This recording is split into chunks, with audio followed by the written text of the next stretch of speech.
Salve, salve, meus queridos, minhas queridas! Sou o Thiago Falconieri e cá estou para encarar uma nova polêmica que é sobre o filme Som da Liberdade. Fui ao cinema muito na expectativa por várias opiniões favoráveis, principalmente do pessoal da direita, da Brasil Paralelo, dos evangélicos em geral, dos conservadores, falando: não, o filme é muito bom, o mainstream não quer que você saiba, o Elon Musk colocou no Twitter para poder todo mundo visualizar, dado que o assunto é importante. A grande mídia não quer que você saiba. Fui lá e eu assisti. Assisti ao filme todinho, vi o pós-crédito com a tal mensagem especial e fiquei muito incomodado, fiquei muito preocupado com o que eu vi. O filme, ao que se propõe, na minha opinião, é imprestável. Ele é nocivo, tóxico, ele faz mal à saúde mental, não tem qualquer conduta ali que seja louvável, admirável, reproduzível socialmente. E do ponto de vista social ele é perigoso, do ponto de vista individual também, pela filosofia que ele se propõe ali, que subsidia as ideias dele.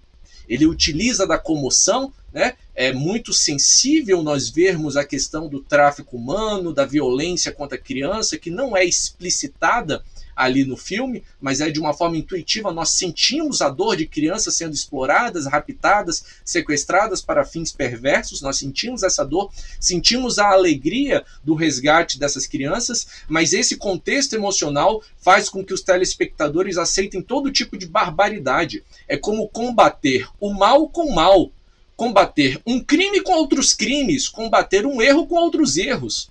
É o adepto do Maquiavel, é a questão ali filosófica subjacente que não é discutida. E a questão também do próprio transtorno mental que o Tim está ali, que não sabe lidar com as suas circunstâncias.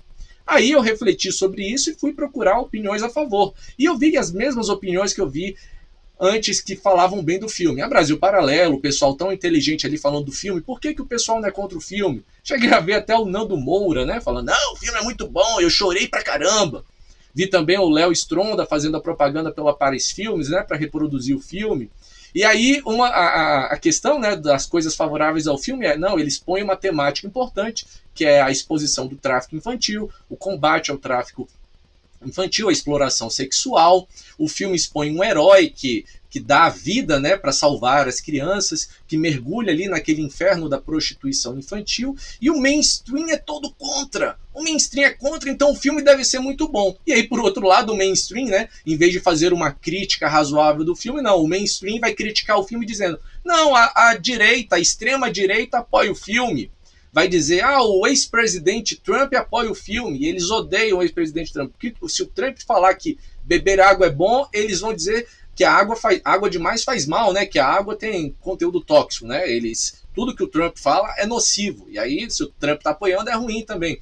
Aí vão dizer que o ator principal lá está envolvido com teoria ou com grupo conspiratório QAnon, né? Que nem me vem ao caso o que o tal do QAnon faz. Vai dizer também que o filme é sensacionalista, e aí tem um ponto aí pertinente, que é o pânico moral, mas a única coisa que presta aí dessa crítica é tal. E aí bota um monte de coisa aí envolvendo, criticando o diretor, criticando o ator, que não tem absolutamente nada a ver com a crítica pertinente, que é o que eu vou fazer aqui. Lembro que o meu objetivo aqui, o objetivo deste vídeo, o objetivo deste canal é abordar sobre a perspectiva do Segredo da Vida, que trata de saúde mental, bem-estar, qualidade de vida, e envolve muita filosofia também.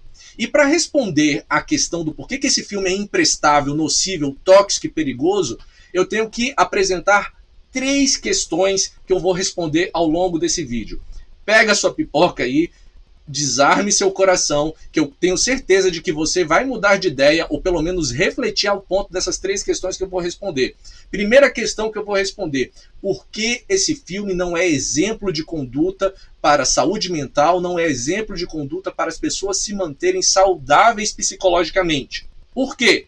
Segunda pergunta que eu vou responder é filosófica. Os fins justificam os meios? É uma pergunta filosófica atribuída a Nicolau Maquiavel, que também há outro poeta romano antigo, Ovídio, que falou: o sucesso valida o ato. Ele disse isso antes de Cristo, né? E essa pergunta pode ser desdobrada de várias formas. Um mal justifica o outro? Um erro justifica o outro? Um crime justifica o outro? um mal maior pode ser combatido com males menores? Essa é uma pergunta filosófica que eu vou responder também. Terceira pergunta, sob a perspectiva do segredo da vida, quais são as condutas que deveriam ser tomadas? Sejam condutas preventivas, sejam condutas para remediar, para tratar a situação, quais condutas pelo segredo da vida deveriam ser tomadas? São 3 grandes desafios que eu vou abordar aqui. Vamos começar? Para responder a primeira pergunta do porquê o filme é imprestável e não tem nada a ver com saúde mental, não é exemplo de nada, eu vou ter que contar a história e entrar em alguns detalhes. Então presta atenção aí, meu amigo, que vem spoiler. Se você não viu o filme, quer ver ainda e não gosta de spoiler, é melhor não assistir a partir daqui. Ou se você não se importa com spoilers, é bom que você já vai ver o filme com uma visão crítica. E se você já viu o filme, melhor ainda que você vai entender e vai refletir sobre o que eu falar, certo? O filme já vem com aquela perspectiva de que é baseado em fatos reais. O diretor contou numa notícia que 80% do filme é baseado em fatos reais e que 20% é inserção ficcional ali. Então você já vai com a perspectiva de que é baseado em fatos reais. Conta a história do policial Tim Ballard, né? Tim vem do apelido aí de Timothy ou Timóteo, e ele investigava crimes de tráfico humano e pedofilia, né? Abuso sexual infantil, violência sexual. E ele prendia pedófilos. Ele trabalhava há 12 anos com isso e nas contas dele, ele já tinha prendido 288 pedófilos. E ele tinha, no filme, acabado de prender um pedófilo com todo o cuidado processual para não violar as provas. Ele teve cuidado lá de chegar lá no pedófilo e pegar em flagrante. E aí, depois que prendeu o pedófilo, ele foi confrontado por um colega de trabalho do tipo, tá, você prendeu 288 pedófilos, mas quantas crianças você já salvou? E aí veio que a ficha caiu e desmoronou o mundo dele. Aparentemente, o Tim tinha uma família alegre e feliz. Era marido, tinha filhos, ele era cristão, mas essa realidade de não conseguir salvar crianças desmoronou o mundo dele. E aí tem uma virada de chave no filme que ele começa a agir para poder salvar crianças. Isso mesmo. O pedófilo que ele tinha pego em flagrante, ele foi lá conversar com ele e tentar criar conexão emocional. Mas aí começa a coisa controversa que eu não vi até lá. Porque ele podia chegar no pedófilo e tentar ter uma conversa, um diálogo numa boa. Criar uma conexão moral, conexão emocional, sensibilizar o pervertido, sensibilizar o criminoso, dizendo, olha, isso é errado, gerar uma comoção nele. Ele poderia propor um acordo de delação premiada, poderia propor um acordo de leniência. Ah, delação premiada, acordo de leniência. Assuntos que estão em voga aí pelo STF aí nos últimos tempos, né? Mas ele não fez absolutamente nada disso. Ele começou por um caminho bem controverso. Ele se passou por pervertido. Ele chegou no pedófilo e falou, olha, há muitos anos que eu vejo o material que eu capturo de vocês, eu vejo essas cenas aí de abuso infantil. E ele se fingiu, né, o Tim se fingiu de pervertido. Eu tô com desejo aqui, cara. Eu quero encontrar uma criancinha aqui para ter contato com ela. E aí, nesse papinho vai, papinho vem, o Tim conseguiu convencer o pedófilo de que ele era um pervertido também, que ele queria ter contato com as crianças. O filme não faz nenhum tipo de crítica a esse tipo de conduta, a esse tipo de comportamento que o Tim teve. Ele poderia ter tido outra conduta, mas teve essa bem controversa, né? Não faz nenhum tipo de crítica a esse tipo de situação. E aqui vem uma contradição, um paradoxo emocional muito forte. Certas pessoas, como médicos, peritos e tudo mais, que têm contato com sangue, com violência extrema, bombeiros que vão socorrer, eles passam por um processo que é o mesmo da terapia, é um processo de dessensibilização. Então, aos poucos, eles vão perdendo a sensibilidade a esse tipo de coisa. Então, de tanto ver vídeos de abusos infantis e tudo mais, o filme mostra isso. O Tim perde essa capacidade que nós, pessoas normais, temos de sentir nojo, desgosto, aquela coisa. Então, aquela raiva, aquele ódio que a gente tem do pervertido, de muita gente, né? Você pega na internet, dá vontade de bater. Se fizesse isso com a minha filha, eu ia socar. Muita gente fala isso. Então, essa ânsia, essa reação instintiva, pelo processo de dessensibilização, o Tim não tem mais. O Tim não tem mais a repulsa de ver o material e nem tem esse ódio de lidar com o pervertido. É um processo. Porém, esse processo de dessensibilização, ele tem que ser tomado cuidado quando é passado na terapia, principalmente por conta desses profissionais. Ele não pode ser uma dessensibilização extrema, porque chega na neutralidade, de a pessoa achar aquilo normal. Afinal, quantas pessoas já não reclamaram de médicos que são insensíveis diante da morte de desconhecidos? Olha só, os médicos se tornam insensíveis pelo excesso de dessensibilização. E pior, pode acontecer que, além do processo de dessensibilização, a pessoa entrar no mecanismo de passar a gostar, a passar de ter prazer naquilo que antes ela tinha nojo e repulsa. Por isso é importantíssimo que esses profissionais tenham a psicoeducação e acompanhamento profissional. E aí vem a questão controversa, né? Quem é que sabe se o Tim mesmo não tinha dentro dele um fetiche pelas crianças de tanto que ele viu aquilo? Ninguém sabe, e talvez não saibamos, e não cabe a mim aqui julgar, porque eu não sei o coração dele, mas ele se aproveitou dessa situação e fingiu-se um pervertido para criar conexão emocional. E o filme demonstra que ele conseguiu ali convencer o pedófilo de que ele queria mesmo ter um contato com o menor que estava nos vídeos. E aí conversa vai, conversa bem, o pedófilo consegue armar um encontro entre o policial, o Tim e a criança. E aí, quando estava tudo armado, o Tim armou um novo flagrante, né, um flagrante forjado, um flagrante preparado para prender o pedófilo. E aí foi lá e encontrou a criança. O nome da criança, com voz bem suave e sutil, o nome da criança é Miguel, pediu assim, bem suave e sutil, o Miguel pediu: "Você, Timóteo, você pode ajudar a salvar a minha irmã?" E aquilo sensibiliza bem o policial, de modo que ele vai, ao entregar o Miguel para o pai, mais uma vez o apelo emocional do pai ficar feliz com a recepção do Miguel, mas ainda muito angustiado pela falta da irmã dele, a Rocio. E aí o Tim parte numa jornada tresloucada, obcecada, ele tem o transtorno obsessivo compulsivo de tentar cumprir a missão, de cumprir a promessa, de resgatar a irmã do Miguel, a Rocio. E aí ele vai convencer os colegas de trabalho dele a mandá-lo para outro país, vai fazer um apelo emocional com a esposa dele, do tipo: e se fosse nossa filha, como é que seria? E aí aquela comoção chega na esposa dele, a esposa dele vai: peça demissão, vai para outro país. E ele consegue até no emprego dele, mesmo que seja outra jurisdição, de outro país, ele consegue ir para outro país com financiamento temporário, mas ele começa a gastar demais, e aí não tem condições de se sustentar lá. E aí realmente ele pede demissão e se associa a um grupo muito duvidoso para poder o quê? Angariar mais crianças. Ou seja, ele quer resgatar o maior número de crianças possível. E aí você pode pensar: que homem nobre, que coração bom, que homem generoso e corajoso, que abandonou a família, saiu do país, pediu demissão para salvar crianças. Você pode ter essa percepção, como muitas pessoas tiveram, né? Que ele é um herói, que ele abriu mão da própria vida. Por outro lado, eu vou te apresentar uma contradição emocional. Sim, as contradições emocionais existem, eu tenho uma lista só sobre isso, vários vídeos sobre isso. As contradições emocionais fazem parte do segredo da vida. Eu posso dizer que o Tim, ele foi imprudente, irresponsável e com transtorno obsessivo e compulsivo. Vamos começar um por um aqui. Ele foi imprudente porque ele não mediu as consequências das atitudes dele. Ele não pensou nos riscos que ele correu ao se infiltrar nesses ambientes criminosos, ao se envolver com pessoas erradas. Ele colocou em risco a própria vida, podendo deixar a esposa dele viúva e os filhos dele órfãos, sem pai.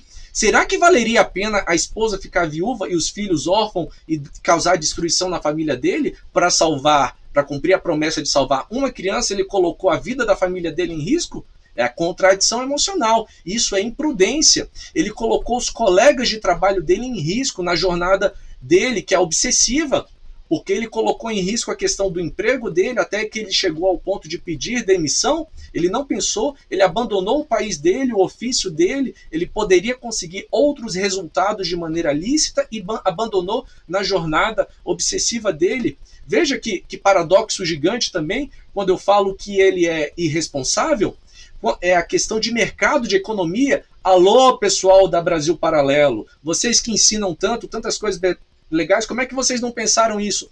Olha a questão do mercado, olha a questão da oferta e da procura, da oferta e da demanda.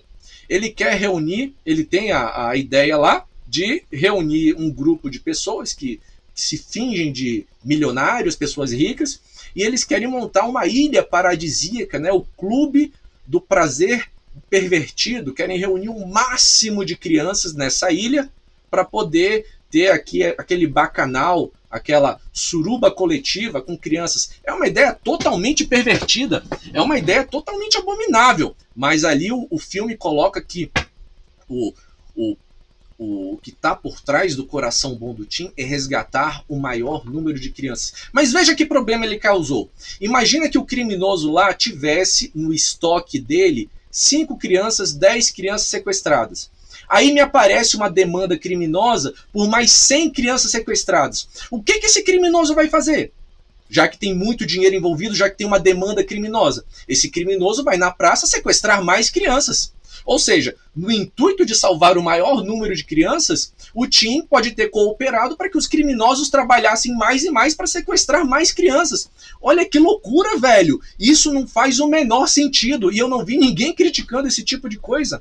Fora o fato de ele se meter em lugares duvidosos, com pessoas duvidosas, fingindo ser pervertido, validando o comportamento, incentivando o crime. Como diz o velho provérbio, né? O inferno está cheio de boas intenções. Então, nessa boa intenção dele, o inferno está cheio de se fingir de criminoso, de incitar o crime para poder fazer o bem. E ele foi irresponsável também porque não pensou na esposa e nos filhos dele, como eu mesmo já disse, né? E aí, sem falar das leis que ele violou, das inúmeras leis que ele violou nesse processo todo. Aqui no Brasil, já é de longa data conhecido o problema do flagrante forjado ou do flagrante preparado, né? Da implantação de falsas provas. É quando o policial ou a autoridade que é corrupta quer incriminar alguém de forma falsa, né? Prepara todo um ambiente ali manipulado, forjado, para incriminar alguém, para prender. Ou muito pior, como acontece em ditaduras, ou pode até acontecer em locais onde a polícia é bem corrupta. Mata criminosos simulando um ambiente ali em que o policial está em legítima defesa. Ou seja, o policial quer matar um desafeto, um miliciano quer matar alguém ali por algum crime que cometeu, e para justificar o assassinato, ele monta todo o ambiente ali e diz que foi legítima defesa. É um problema real e existe, não se pode negar esse tipo de problema. E aí esse pessoal aí dos direitos humanos, né, para tentar evitar esse tipo de abuso de autoridade, porque policial também não é o ser de santidade, eles cumprem a lei, mas tem seres ali que são muito perversos também. E aí, por meio da tecnologia, aprovaram que o policial tem que usar uma câmera ali na farda dele, para poder mostrar as atitudes dele, para evitar esse tipo de abuso de poder, esse tipo de abuso de autoridade. Isso é conhecido no Brasil. E o Tim fez esse tipo de flagrante forjado, flagrante preparado no filme, né? Ele se simulou de criminoso, ele promoveu, incentivou o crime para poder prender os criminosos. Isso não foi questionado no filme também. Por isso ele foi irresponsável e ele tem transtorno obsessivo e compulsivo. Isso é mostrado até no trailer. Ele se diz lá: esse trabalho está me despedaçando. O Tim não soube lidar com as próprias emoções. Ele não soube lidar com a impotência de não conseguir resultados a partir da legalidade. Ele não soube lidar com o sentimento de dificuldade de não conseguirmos lidar com certas situações usando os caminhos legais ilícitos. E nesse desespero, nessa angústia, ele faz manipulações emocionais diversas, faz manipulação emocional com a esposa, com os colegas de trabalho e com o público. Usa de chavões do tipo: os filhos de Deus não estão à venda. É um chavão, uma frase de efeito. Aí vira para o rapaz lá da polícia colombiana e fala: e se fosse a sua filha? E vira para a esposa e fala: e se fosse a nossa filha? Manipulações emocionais. Saber lidar com essas contingências da vida, lidar com a nossa impotência, faz parte do segredo da vida. Existem técnicas para isso. E eu abordei isso em outros vídeos. Por exemplo, no vídeo que eu falo do filme O Culpado. Existem questões de psicoeducação envolvendo o estoicismo, lidar com situações que a gente não tem controle, a própria questão da oração, de entregar a Deus, de entregar ao poder criador aquilo que está fora. Existem muitos métodos de lidar. O Tim, em vez de procurar uma ajuda especializada para lidar com com seus conflitos emocionais, ele usa para essa aventura tresloucada, ele dá vazão ao seu transtorno obsessivo compulsivo. Também gravei um vídeo aqui específico sobre toque. Tudo isso aqui vai estar nos links dos comentários e aqui nos cards também. No meio dessa jornada tresloucada, ele se finge de criminoso, se finge de pervertido, ele mente, ele trai a confiança dos próprios criminosos, ele usa da mentira, da traição, ele incita o crime, ele mesmo comete crimes ali com flagrante forjado, ele precisou assassinar o chefe do tráfico lá na Colômbia, da Colômbia, lá do grupo terrorista, ele precisou matar uma pessoa numa cena que ele mesmo causou. Olha quanto absurdo ele causou por conta do transtorno obsessivo-compulsivo dele, que ele não buscou tratamento. Isso tudo é exemplo de vida para alguém? É exemplo de conduta? É exemplo de caráter? É exemplo de sanidade mental? Levar uma necessidade a atitudes extremas? Certamente não é. O filme cria todo um cenário emocional para mostrar que o Tim é um herói, mas na verdade ele é um anti-herói, ele é um criminoso combatendo o crime. É uma pessoa perversa combatendo a perversidade dos outros. E aí, no final do filme, tem um pós-crédito com a mensagem de esperança, e a mensagem de esperança nada mais é: deem dinheiro pra gente, deem dinheiro pra nossa fundação pra gente dar ingresso para mais pessoas verem o filme. Uai, mais pessoas verem o filme pra quê? Pra ver um perverso combatendo a perversidade? Pra ver um criminoso combatendo o crime? Qual é a mensagem? Qual é o exemplo de vida que tem ali? Não tem exemplo de vida nenhum, ele poderia usar outros caminhos. E aí vem a questão ali que está subjacente no filme, uma questão filosófica importantíssima que eu vou entrar agora. Os fins justificam os meios? Um mal se combate contra o mal? Um crime se combate contra o crime? E aí a gente vai aprofundar nesse assunto aqui agora. Sob a perspectiva do segredo da vida e da filosofia, os fins definitivamente não justificam, as finalidades não justificam os modos, e eu vou explicar aqui por quê. O filme parte do pressuposto que o tráfico humano e a exploração sexual infantil são males tão grandes, tão absurdos, tão urgentes, né? Cria esse senso de urgência, que qualquer método é válido, é lícito, é moralmente aceitável para combater isso. O filme parte desse pressuposto, e aí parte do pressuposto também que o bem-estar das crianças é tão supremo, é tão sagrado, que qualquer sacrifício é válido para protegê-las. Isso é feito de modo subliminar, da forma do contexto emocional ali, que você e eu, espectadores, se não estivermos atentos, a gente compra essa ideia. A ideia que está implícita aí, a ideia que está divulgando. Tanto é que tem muita gente aí defendendo o filme por conta disso. O mal supremo e o bem supremo. O mal supremo é o tráfico, a exploração sexual, e o bem supremo é o bem-estar das crianças. Mas eu digo que esses pressupostos são falsos, eles são perigosos, eles são manipuladores. É falso porque ignora a complexidade do mundo, a diversidade da realidade. O tráfico humano e a exploração sexual infantil são errados? São errados sim, são crimes, são problemas gravíssimos, não tem como negar isso. Mas não são os únicos problemas do mundo, não são também os maiores problemas, nem os mais urgentes do mundo. São graves e são urgentes, mas existem problemas tão graves quanto e tão urgentes quanto. Existem os extermínios, os genocídios, a fome, a peste, as guerras, a corrupção, a fome, a pobreza e tantas outras coisas que podem ser equiparadas de tão graves quanto. Essa questão de elevar a um nível sagrado, se tudo é sagrado, se tudo pode ser combatido, todos os meios são permitidos.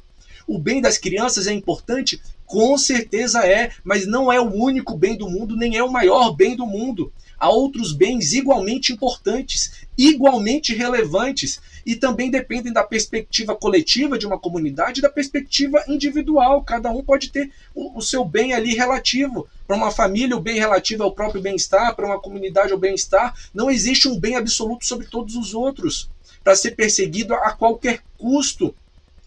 E isso é muito perigoso porque abre precedentes para abusos e arbitrariedades, como eu falei lá do abuso de poder de policiais, né?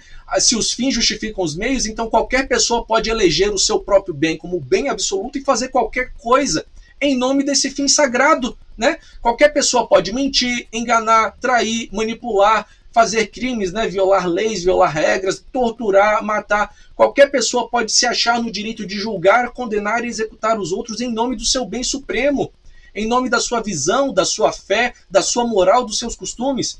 E esse tema do tráfico humano e da exploração sexual não é novidade de Hollywood, não é novidade do filme.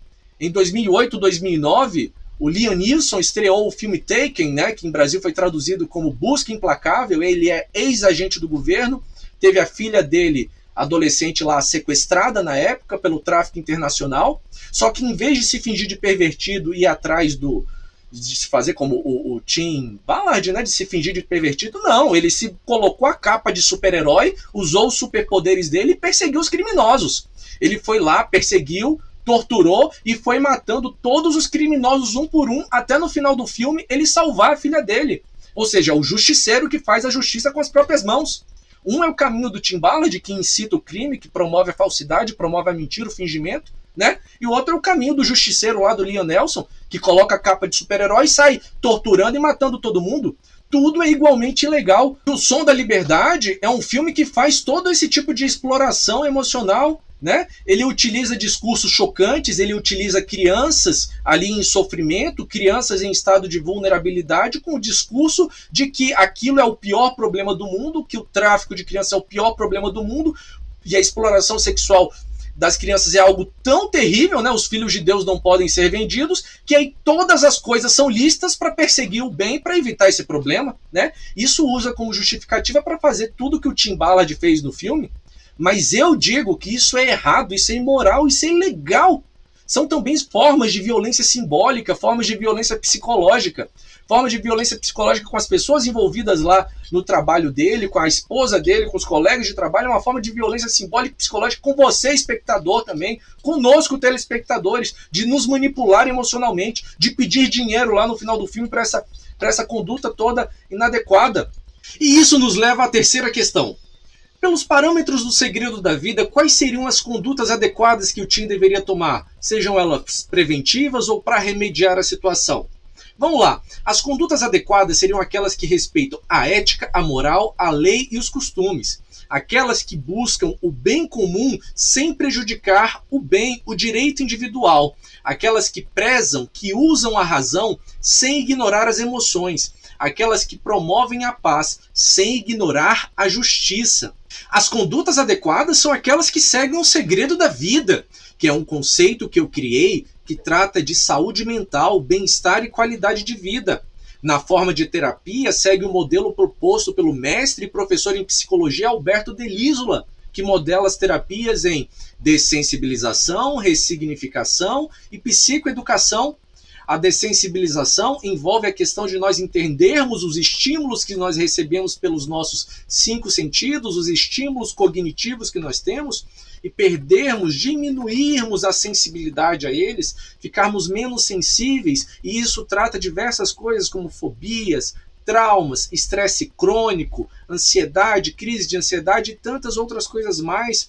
A ressignificação é a utilização do nosso poder criativo, do nosso poder criador para dar novos valores, novos significados, propósitos às coisas que acontecem na nossa vida. E a psicoeducação é um arcabouço de conhecimento e de ciência humana praticamente infinito. Envolve filosofia como o estoicismo, a teologia, a oração, principalmente para lidar com um problema dificílimo de contradição emocional, que é o sentimento, a emoção de sentir-se impotente. O policial Tim Ballard do filme teve grande dificuldade com a questão de lidar com a impotência.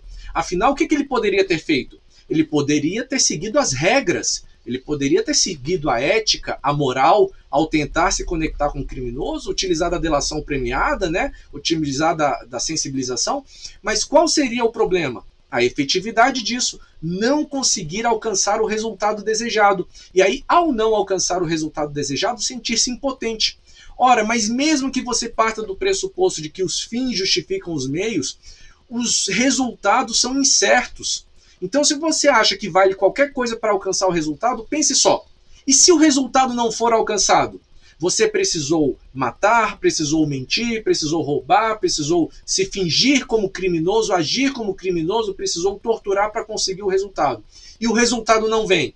Você vai lidar novamente com a frustração, com a impotência de não conseguir o resultado. Com um agravante. Com um agravante. Você fez coisas erradíssimas. Matou, torturou, fez coisas pesadíssimas. Além do sentimento de frustração e de impotência, você ainda vai ter que lidar com o fato de você ter feito várias coisas erradas. Não é muito melhor, então, seguir o caminho da ética, da moral e da justiça e apenas ter o segredo da vida para lidar com o sentimento de impotência? Isso é muito melhor. O segredo da vida ajuda a lidar com essa impotência diante das dificuldades, ajuda as pessoas a lidarem com aquilo que não podem mudar e a mudarem aquilo que elas podem mudar, a viverem em harmonia consigo mesmas e com as outras pessoas. Tem elementos do estoicismo, da teologia, da oração. E isso digo que o Tim Ballard poderia ter usado o segredo da vida. O filme poderia ter dado o exemplo do segredo da vida. O diretor e os roteiristas, eles são como os criadores, os deuses criadores do filme, poderiam ter conduzido a história do jeito que eles queriam, mas eles preferiram o caminho da criminalidade, da ilegalidade, da manipulação emocional para conseguir dinheiro. Eles escolheram a perversidade para combater a perversidade. O Tim Ballard poderia ter buscado ajuda profissional para lidar com as suas questões, com seus conflitos emocionais. Ele poderia ter se dessensibilizado dos vídeos de pornografia infantil que ele assistiu durante tantos anos. Ele poderia ter se ressignificado o seu papel de policial como agente da lei para ajudar as pessoas, em vez de entrar no caminho deslocado. Ele poderia ter trabalhado de uma forma legal, ética e moral para combater o tráfico humano e a exploração sexual. Ele poderia ter colaborado com as entidades internacionais para poder resolver o problema. Ele poderia ter feito tudo isso sem mentir, sem enganar, sem trair, sem manipular, sem violar, sem torturar, sem ter que matar ninguém. Mas ele escolheu o caminho perverso para alcançar o bem sagrado dele. Sei que o vídeo foi longo, obrigado por me acompanhar até aqui, você é uma pessoa diferenciada. Me conta aqui nos comentários se essa minha análise mudou a sua ideia sobre a perspectiva do filme. Me conta aqui nos comentários. Agradeço a sua atenção, deixo aqui à direita a lista dos segredos da vida, deixo aqui a lista do segredo dos rudimentos, a lista das contradições emocionais e aqui um próximo vídeo recomendado dentre esse arcabouço imenso que é o segredo da vida. Curta e compartilhe se você gostou desse vídeo.